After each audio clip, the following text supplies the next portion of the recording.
भाईजान, मुबारक हो तुमको कैलेंडर वाला नया साल। और सुपर अनफिल्टर्ड चैनल पे मैं लेके आ गया हूँ नए साल में नया माल। और ये वीडियो लिटरली बहुत ज्यादा स्पेशल एंड डीप होने वाली है। इस वीडियो में तुम्हें ऐसी ऐसी डिटेल्स जानने को मिलेंगी जो शायद तुम्हें कहीं और देखने को ना मिले। और ये सिर्फ व्हाट इफ के लिहाज से ही नहीं, बल्कि एंटायर एमसीयू के, या फिर यूं कहूं कि पूरे मल्टीवर्स को लेके काफी ज्यादा इंपॉर्टेंट वीडियो है। तो वीडियो को एंड तक जरूर देखना। मार्वल के what if season 2 finale episode को देख के मेरा दिमाग हिल गया। नहीं मतलब ये वो सारा माल है जो हम लाइव एक्शन सीरीज और मूवीज में देखना चाहते हैं, लेकिन मार्वल वालों ने कसम खा रखी है कि जब लाइव एक्शन की बारी आएगी तो वो राइटिंग में लिटरली हक देंगे। लेकिन जब बात आती है व्हाट इफ की, तो भाई क्या चुम्मेश्वरी राइटिंग निकल के आती है इन राइटर्स के कलम से। हाँ, लेकिन लूप होल्स भी हैं, खास करके फिनाले एपिसोड में। लेकिन कुछ लूप होल्स को हमें सिनेमेटिक लिबर्टी के नाम पे अंडरस्टैंड एंड एडजस्ट करना पड़ेगा, क्योंकि after all it's cinema not real life, और ऊपर से सुपर हीरो सिनेमा। और उसके भी ऊपर से अब बात सिनेमेटिक यूनिवर्स से हटके मल्टीवर्स तक जा पहुंची है। और भाई जब बात एक शेयर्ड सिनेमेटिक यूनिवर्स की आती है, तब हमें कुछ लूप होल्स को नजरअंदाज करना पड़ता है। और जैसे जैसे वो यूनिवर्स और बड़ा होता जाता है, ये लूप होल्स इस सिनेमेटिक जर्नी में हमारे हमसफर बनते जाते हैं। तो हाँ, कुछ दाग अच्छे होते हैं, लेकिन सिर्फ कुछ दाग, और व्हाट इफ में वो कुछ ही दाग हैं। लाइव एक्शन वाले माल में तो आजकल दाग ही दाग हैं। देखो, अभी इसी साल हमें मार्वल के मल्टीवर्स में दो सबसे ज्यादा पावरफुल कैरेक्टर दिए गए थे। एक था लाइव एक्शन की सीक्रेट इन्वेजन वाला गाया का कैरेक्टर, और एक था व्हाट इफ वाला कैप्टन कार्टर का कैरेक्टर। अब तुम खुद ही कमेंट्स में सच सच बताना कि तुम्हें किससे प्यार हुआ। तो एपिसोड की शुरुआत में हमें मार्वल स्टूडियो का नया कस्टम लोगो देखने को मिलता है, जिसके अंदर अपने आप में काफी सारी डिटेल्स हैं। सबसे पहले तो ये एक स्पेशल कस्टम इंट्रो लोगो था। मतलब इसके पहले के एपिसोड्स में जहां हमें मार्वल के लोगों में लाइव एक्शन मूवीज की फुटेज देखने को मिलती थी, वहीं इस लोगो में हमें एंटायरली एनिमे फुटेजेस देखने को मिली from what if series itself. जिसके पीछे मेरी एक थ्योरी ये है कि अब हमें इन फ्यूचर दो मेन टाइमलाइन कंटिन्यूटी देखने को मिलने वाली है एमसीयू के मल्टीवर्स में। एक होगी जो अभी तक हम देखते आ रहे हैं, अर्थ 616 वाली लाइव एक्शन टाइमलाइन। दूसरी होगी व्हाट इफ के एनिमेटेड यूनिवर्स वाली टाइमलाइन। तो अब ये सिनेरियो कुछ कुछ ऐसा होगा जैसे हमने डीसी में देखा था। एक लाइव एक्शन का यूनिवर्स था डीसीईयू, जो कि अलग था, और एक डीसीएयू था जो कि एनिमेशन वाला यूनिवर्स था। सेम वैसे ही अब मार्वल में भी होने जा रहा है। आई थिंक इस पॉइंट के बाद मार्वल की जो भी एनिमेटेड सीरीज या मूवीज हमें देखने को मिलेंगी, जैसे कि Marvel zombies, Spiderman freshman year, जिसका नाम अब चेंज हो चुका है योर फ्रेंडली नेबरहुड स्पाइडरमैन, और इसके अलावा एक्समैन की एनिमेटेड सीरीज होगी। ये सब कहीं ना कहीं या तो अपने आप में स्टैंड अलोन होंगी, या फिर उनका डायरेक्ट या इनडायरेक्ट कनेक्शन व्हाट इफ वाले एनिमेटेड यूनिवर्स से होगा, जबकि लाइव एक्शन वाला यूनिवर्स अलग चल रहा है। लेकिन ये दोनों ही यूनिवर्स मार्वल के एक ही ग्रेटर मल्टीवर्स का पार्ट है। बट इनमें इन जनरल शायद हमें कोई क्रॉसओवर देखने को नहीं मिलेगा लाइव एक्शन एंड एनिमेशन वाली कंटिन्यूटी में। हाँ, ऐसा हो सकता है कि अवेंजर्स सीक्रेट वॉर्स में हमें इनका आपस में क्रॉसओवर देखने को मिल जाए। मैं पसंद करूंगा देखना जरूर। आई मीन व्हाट इफ का सीजन 2 फिनाले देखने के बाद तो मैं खुद चाहूंगा कि क्रॉसओवर हो, क्योंकि इस फिनाले में अपने आप में एक छोटी मोटी बैटल वर्ल्ड वाली इवेंट देखने को मिल चुकी है। सीक्रेट वॉर्स को टीज किया जा चुका है। तो अगर अवेंजर्स सीक्रेट वॉर्स का लेवल इससे ऊपर नहीं गया तो इनकी अम्मा बहन पे आ जाएंगे हम लोग। वेल, तो इस लोगो में जो सबसे पहला कैरेक्टर देखने को मिला वो है साकारन आयरन मैन, यानी कि टोनी स्टार्क का ट्रैश बस्टर सूट, जो कि हमने सीजन 2 के एपिसोड 4 में देखा था, जिसका नाम था what if iron man crashed into the grand master. अपना टोनी सकार ग्रह पे पहुंच जाता है और वहां पे वो ग्रैंड मास्टर को हराने के लिए सकार पे मौजूद कचरे से एक ट्रैश बस्टर सूट बनाता है। ये एपिसोड हमें एक्चुअल में सीजन 1 में देखने को मिलने वाला था, लेकिन इसको सीजन 2 के लिए बचा के रख लिया गया था। सीजन 1 के फाइनल एपिसोड में इन्फिनिटी अल्ट्रॉन के अगेंस्ट जो गमोरा हमने देखी थी, वो इसी टाइमलाइन से थी। देख रहे हो, एमसीयू की शुरुआत आयरन मैन से हुई थी, तो यहाँ पे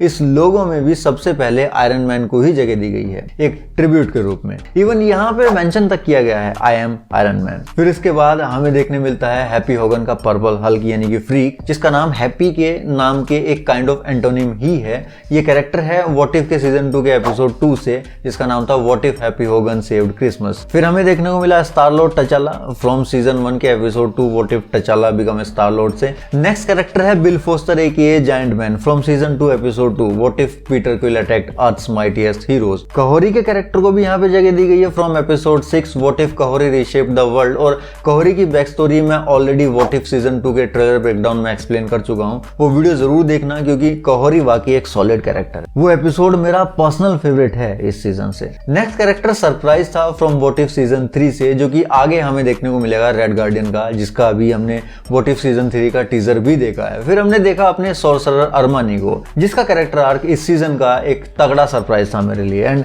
लास्ट में हमने देखा कैप्टन कार्टर को। फिर हमें एक सिनेमैटिक पैरेलल दिखाया जाता है शील्ड थ्रो करने वाला, जो कि कहीं ना कहीं ऑलरेडी कैप्टन कार्टर की इंपॉर्टेंस को इंडिकेट कर चुका था। फिर हमें काफी सारे पैरेलल शॉट दिखाए जाते हैं, जो कि इस लोगों में लाइव एक्शन सीन्स को एनिमेटेड सीन्स के साथ रिप्लेस कर रहे हैं। एपिसोड स्टार्ट होता है वॉचर की नरेशन से, जहां पे वो 1602 यानी कि 1602 यानी कि एपिसोड 8 वाले इवेंट्स के बाद क्या हुआ वो सब बता रहा है। जहां पे हम देखते हैं कि पैगी कार्टर अभी भी इसी यूनिवर्स में फंसी हुई है। बेसिकली पैगी कार्टर की जर्नी व्हाट इफ के दोनों ही सीजन्स में काफी इंपॉर्टेंट रही है। जहां सीजन 1 में उसकी बैक स्टोरी को बिल्कुल एमसीयू के लाइव एक्शन वर्जन वाले कैप्टन अमेरिका के फीमेल काउंटर पार्ट के तौर पर डेवलप किया गया, उस पूरे सीजन में उसकी जर्नी के ऑलमोस्ट सारे ही इवेंट्स कैप्टन अमेरिका के लाइव इवेंट से इंस्पायर थे। लेकिन सीजन 2 में उसकी अपनी एक अलग जर्नी हमें देखने को मिली, जो कि मुझे पर्सनली काफी पसंद आई। सीजन 1 की इवेंट्स के बाद वॉचर ने उसको अपने होम यूनिवर्स में भेज तो दिया था, फिर उसको वहां पे प्रेजेंट टाइमलाइन में स्टीव रोजर्स मिला, एक काइंड ऑफ विंटर सोल्जर के एक वर्जन के रूप में। फिर वहां से वो ब्लैक विडो के रेड रूम तक पहुंची और रेड रूम को बर्बाद करने के बाद वो 1602 वाले यूनिवर्स में लाई गई, वहां की स्कारलेट विच वांडा मर्लिन के द्वारा,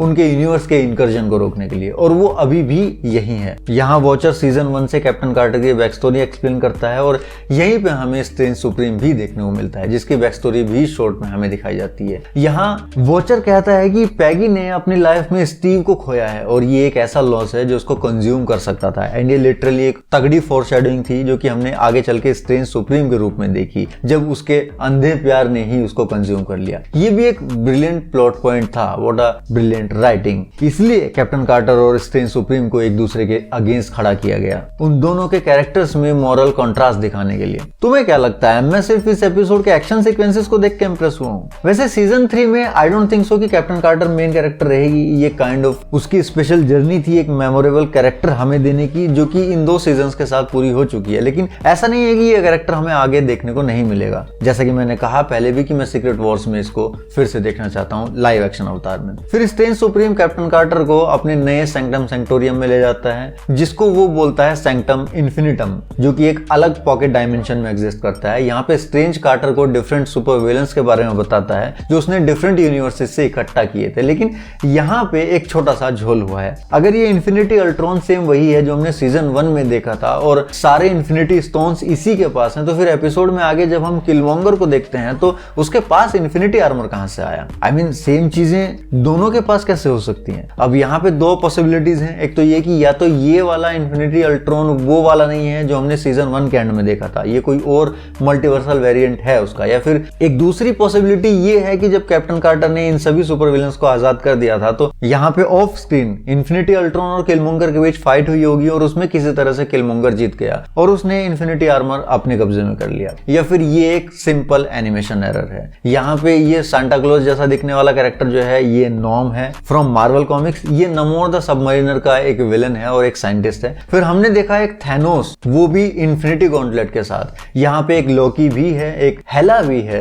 ये वेनवू का एक वेरिएंट है। ये सीजन 1 वाला कलेक्टर है। ये एक जायंट गन के साथ रॉकेट है। ये एक यंग पीटर क्विल है। ये वॉर हल्क का एक वर्जन है जिसके पास थॉर की पावर्स हैं, जिसके पास गामा एनर्जी की एक स्वॉर्ड भी है। ये अभी हाल ही में हमने कॉमिक्स में देखा था बैनर ऑफ वॉर के रूप में। ये थैनोस के ब्लैक नाइट से कॉर्वस ग्लेव है। यहाँ पे एक और थोर है। ये काउबॉय लोकी है। ये हैप्पी होगन के फ्रीक हल्क का एक वेरिएंट है। ये हॉवर्ड द डक है। ये शैंग-ची वाले प्रोटेक्टेड ड्रैगन का ही एक वेरिएंट है और भी कई सारे कैरेक्टर्स हैं जो हमें आगे देखने को मिलेंगे। फिर यहाँ पे इंटरेस्टिंगली स्ट्रेंज के मुंह से एक चीज सुनने को मिली जब वो कहता है कि वॉचर एक 5th डायमेंशनल बीइंग है। और अगर तुम लोगों को याद हो तो मैंने लोकी के फिनाले एपिसोड के ब्रेकडाउन में कहा था कि लोकी अब 3 डायमेंशंस के पार जा चुका है। वो एक 4th या 5th डायमेंशनल बीइंग बन चुका है। अब चूंकि लोकी की रैंक भी ऑलमोस्ट वॉचर के बराबर ही है तो वही सेम चीज यहाँ पे कंफर्म भी कर दी गई है। फिर यहाँ पे जब स्ट्रेंज पैगी को बताता है कि वो मल्टीवर्सल थ्रेट्स को पकड़ पकड़ के यहाँ पे बंदी बना के रख रहा है तो उसके जवाब में पैगी कहती है मतलब उनमें से कोई एक बच के निकल गया है और तुम्हें उसकी टेंशन है। और उसने ये सब अंदाजा कैसे लगाया? उन सभी मूवी से जिनके उसने नाम लिए, ग्रेमलिन्स, एलियंस, जुरासिक पार्क, जिनमें हमेशा कोई ना कोई थ्रेट एस्केप हो जाती है। लेकिन यहाँ पे भी एक फोरशैडोइंग थी, जैसा कि इन सभी मूवीज में हुआ था कि actual threat, actual evil person वो सारे क्रिएचर्स नहीं रहे कभी भी, बल्कि कोई ना कोई ह्यूमन ही रहा है। और सेम यहाँ पे भी हुआ। जिस एस्केप्ड क्रिएचर के बारे में बात हो रही थी वो विलेन था ही नहीं। फिर स्ट्रेंज कैप्टन कार्टर को रेड स्कल यूनिवर्स में भेज देता है। इस यूनिवर्स में रेड स्कल अपने उन इरादों में कामयाब हो जाता है जो कि हमने captain America the first Avengers movie के दौरान देखे थे, और वो इस दुनिया का एक प्रोमिनेंट फेस बन जाता है। यहाँ माउंट रशमोर पे हम रेड स्कल का फेस देख सकते हैं, जिसपे कि हमारे रियल यूनिवर्स में 4 अमेरिकन प्रेसिडेंट के फेस हैं। यहाँ पे हम एवेंजर्स एज ऑफ अल्ट्रॉन के हॉकाई वर्सेस क्विकसिल्वर वाले उस इवेंट को रिक्रिएट होते हुए देख सकते हैं, जहाँ पे हमने हिंदी डबिंग में हरियाणवी सुनी थी, रक्की हो गया छोरे, दिखाई ना दिया के। फिर कहोरी कार्टर को बताती है कि असली कल्प्रिट कौन है, और दोनों के सैंक्टम में वापस आने पे स्ट्रेंज भी इस चीज को एडमिट कर लेता है। फिर जब फाइट के दौरान कार्टर इन सभी बीइंग्स को यहाँ पे आजाद करती है, तो वो एक्चुअल में कुछ ही बीइंग्स को फ्री कराती है, बट वो शैंची वाला प्रोटेक्टेड ड्रैगन बाकियों से टकराकर उन्हें भी आजाद कर देता है। अब कैप्टन कार्टर को तो कहोरी लेके वहां से निकल जाती है, लेकिन जो आजाद हुए उनमें हड़कंप मच जाता है। ये है हैप्पी होगन का फ्रीक हल्क, ये स्टार लॉर्ड एक चितोरी सोल्जर है, इसके पीछे विजन है, ये कॉर्वस ग्लेव है, फिर काउबॉय लोकी है, यहाँ पे कलेक्टर के साथ कल ऑब्सिडियन की फाइट चल रही है, कैप्टन मार्वल भी है, प्रॉक्सिमा मिडनाइट भी है, यहाँ वेनवू की टेंडिंग्स आर्मी चितोरी आर्मी से भिड़ी हुई है। फिर थोर हल्क भी दिखा अपनी जायंट गन के साथ, रॉकेट भी दिखा, और साथ में दिखा डार्क एल्फ। एंड इंटरेस्टिंगली यहाँ पे थोर के 2 वर्जन्स एक दूसरे को गरम लोहा समझ के आपस में हथौड़े से मार रहे हैं। फिर हमें दिखी सीजन 1 के एपिसोड 5 से ज़ॉम्बी स्कारलेट विच। हाँ, ये वही वाली ज़ॉम्बी सेना है, अपने सोर्सरर अरमानी ने इनको भी बंद करके रखा था। इसके बाद यहाँ पे हेला आती है और इन सबको एटर्नल फ्लेम्स की पावर से कंट्रोल कर लेती है। यहाँ हमें उसकी थोर रैग्नारोक की खुद की ज़ॉम्बी सेना का रेफरेंस भी देखने को मिलता है। यहाँ पे हेला के पीछे पीछे सर्टर भी पहुंच जाता है। ये हेला एमसीयू के मेन यूनिवर्स 616 जिसमें हमने थोर रैग्नारोक की इवेंट्स देखी थी, उसी यूनिवर्स का एक कोई आइडेंटिकल यूनिवर्स है। मींस इसमें भी ऑलमोस्ट वही सेम इवेंट्स हो रहे होंगे जैसे 616 में हुए थे। जब रैग्नारोक के टाइम पे सर्टर ने हेला पे अटैक किया तो वहां पे स्ट्रेंज सुप्रीम ने आके उन दोनों को कैद कर लिया। फिर यहाँ पे आजाद होने के बाद वो एक दूसरे को पहचान भी गए। फिर हमें कार्टर से टकराते दिखा वो प्राणी जिसका व्हाट इफ ने सबसे ज्यादा मजाक बनाया, यानी कि थैनोस। भाषा भी ऑलमोस्ट हर एपिसोड में पेला जाता है। यहाँ इन्फिनिटी वॉर के सीन का पैरेलल दिखाई दिया जब कैप्टन अमेरिका थैनोस के इन्फिनिटी गॉन्टलेट को रोकने की कोशिश करता है, लेकिन यहाँ पे थैनोस की चुटकी आके किलमोंगर बजाया जाता है अपने इन्फिनिटी आर्मर की हेल्प से। और इससे ये बात भी प्रूफ हो जाती है कि एक यूनिवर्स के इन्फिनिटी स्टोन्स दूसरे यूनिवर्स के इन्फिनिटी स्टोन्स के ऊपर भी काम करते हैं। विच मींस कि लोकी के सीजन 1 में हमने टीवीए में जो इन्फिनिटी स्टोन्स देखे थे वो बेकार नहीं थे, बस वहां पे टीवीए के एम्प्लॉइज के माइंड में ही हू रिमेन्स ने ये बात सेट करके रखी थी कि वो बेकार हैं, और मे भी उसके लिए ही हू रिमेन्स ने कुछ और पावर डैम्पनर लगा के रखे थे टीवी में, जैसे कि लोकी के मैजिक को रोकने के लिए लगा के रखे थे, या किसी भी तरह के मैजिक को रोकने के लिए लगा के रखे हुए थे। अब हाँ, व्हाट इफ के सीजन 1 फिनाले में हमने देखा था कि गमोरा की अपने यूनिवर्स के इन्फिनिटी स्टोन्स को क्रश करने वाली मशीन दूसरे यूनिवर्स के इन्फिनिटी स्टोन्स को क्रश नहीं कर पाई, विच मींस कि एक यूनिवर्स के इन्फिनिटी स्टोन्स ही सिर्फ दूसरे यूनिवर्स के इन्फिनिटी स्टोन्स पे वर्क करते हैं, कुछ और जुगाड़ काम नहीं करेगा। यहाँ पे किलमोंगर आतंकवादी बनने की कोशिश करता है, लेकिन काहोरी अपनी टेलीपोर्टेशन की पावर्स का इस्तेमाल करके उसे डायरेक्ट इन्फिनिटी आर्मर से बाहर टेलीपोर्ट कर देती है। माने जोर का झटका धीरे से लगा बंदे को। फिर उस इन्फिनिटी आर्मर को कैप्टन कार्टर धारण कर लेती है, और भाई साहब ये बहुत तगड़ा मोमेंट था। फिर हमने कैप्टन कार्टर और स्ट्रेंज सुप्रीम के बीच एक एपिक सी फाइट देखी जिसमें दोनों ने अपनी अपनी पावर्स के डिफरेंट कॉम्बिनेशंस ट्राई किए। फिर हमने स्ट्रेंज को डुप्लीकेशन स्पेल यूज करते हुए देखा जो कि इन्फिनिटी वॉर का रेफरेंस था। इवन ये बटरफ्लाई इफेक्ट भी वहीं का रेफरेंस था। एंड इंटरेस्टिंगली कैप्टन कार्टर भी रियलिटी स्टोन का यूज करके खुद के डुप्लीकेट तैयार करती है। फिर स्ट्रेंज कार्टर को एक माइंड गेम में फंसाने की कोशिश करता है जिसमें ऑब्वियसली वो नहीं फंसने वाली थी। यहाँ स्ट्रेंज का प्लान था इन सभी कैद किए हुए सुपर लोगों को एक भट्टी में भुट्टे की तरह भून के उन सभी की एनर्जी का इस्तेमाल करके अपने वाले यूनिवर्स को वापस से रिबिल्ड करना और अपनी क्रिस्टीन को जिंदा करना। तो भट्टी में गिरते हुए ये सभी लोग अपनी अपनी पावर्स कैप्टन कार्टर को दे जाते हैं। हेला अपना मुकुट देती है, वेनवू टेंडिंग्स, थोर हल्क अपनी गामा स्वॉर्ड, और भी बहुत सारे वेपन्स थे। लेकिन जब थोर ने अपना हैमर दिया, मैं लिटरली सोच रहा था कि यहाँ पे एंड गेम वाले सीन को रिक्रिएट किया जाएगा, लेकिन इस बार हैमर को काहोरी ने वेट किया, वो भी डायरेक्टली नहीं बल्कि अपनी पावर्स के थ्रू। यहाँ पे उन्होंने कंट्रोवर्सी होने से बचाई कि भाई ये वर्दी है या नहीं है, क्योंकि उसको एक्सप्लेन करना थोड़ा मुश्किल हो सकता था। फिर कार्टर अपने टाइम स्टोन से उन सभी को गिरने से रोक लेती है। तब स्ट्रेंज कहता है कि ये क्या बकचोदी है बेटा, ये हमसे अच्छा कोई नहीं जानता है। आई मीन यार ऑफ कोर्स डॉक्टर स्ट्रेंज और टाइम स्टोन। स्ट्रेंज भाई के सामने कोई कुछ बोल सकता है क्या? यहाँ काहोरी इन सभी को अपने स्पेस पोर्टल से अपने अपने यूनिवर्स में भेज देती है,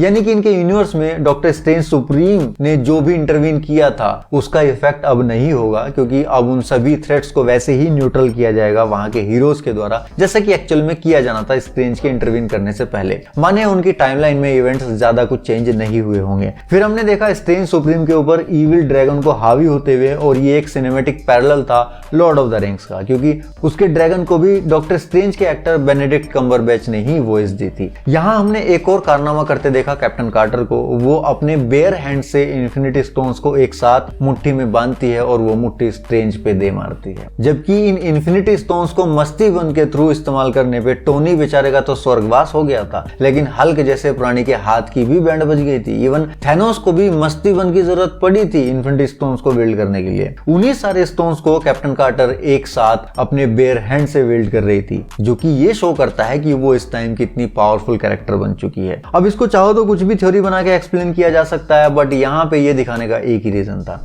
तुम्हें वो दिलाने थे, उसको क्या बोलते हैं, क्या चल रहा है आजकल वो, हाँ, गूज़बम्प्स। खैर, इसके बाद स्ट्रेंज सुप्रीम को खुद की ही भट्टी में झोंक दिया जाता है, और चूंकि उसका अपना शरीर एक छोटा मोटा पॉकेट डायमेंशन था जिसके अंदर दुनिया भर के पता नहीं कैसे कैसे प्रजाति के प्राणी भरे पड़े थे, तो उन सभी के कंबाइंड जूस से इतनी एनर्जी उत्पन्न हो गई थी कि सोर्सर अरमानी का वो डायमेंशन वापस जिंदा हो गया जो वो करना चाहता था। क्रिस्टीन भी वापस आ गई, बस फर्क इतना था कि अब वो खुद से जिंदा नहीं था ये सब देखने के लिए, यानी कि इस टाइमलाइन में वो कभी पैदा हुआ ही नहीं, वो इस टाइमलाइन की एग्जिस्टेंस से ही इरेज हो चुका था। फिर कहोरी को उसके घर भेजने के बाद वॉचर कैप्टन कार्टर को जब उसके घर भेजने वाला होता है तो उसके पहले वो उसे मल्टीवर्स के टूर पे लेके जाता है, जहां पे वो सबसे पहले उसे लोकी का मल्टीवर्सल ट्री दिखाता है, जिसके बारे में मैंने डिटेल में इसके ट्रेलर ब्रेकडाउन वाली वीडियो में ही एक्सप्लेन किया हुआ है। खैर, तो इस वीडियो के लिए फिलहाल इतना ही। वीडियो काफी लंबी हो गई, बट आई एम श्योर कि इट वाज वर्थ इट। तुम एक बार फिर से इसका ट्रेलर ब्रेकडाउन वाली वीडियो जरूर देख लेना, उसमें काफी सारे आंसर तुम्हें मिल जाएंगे तुम्हारे। तुम अपने विचार कमेंट्स में बताओ,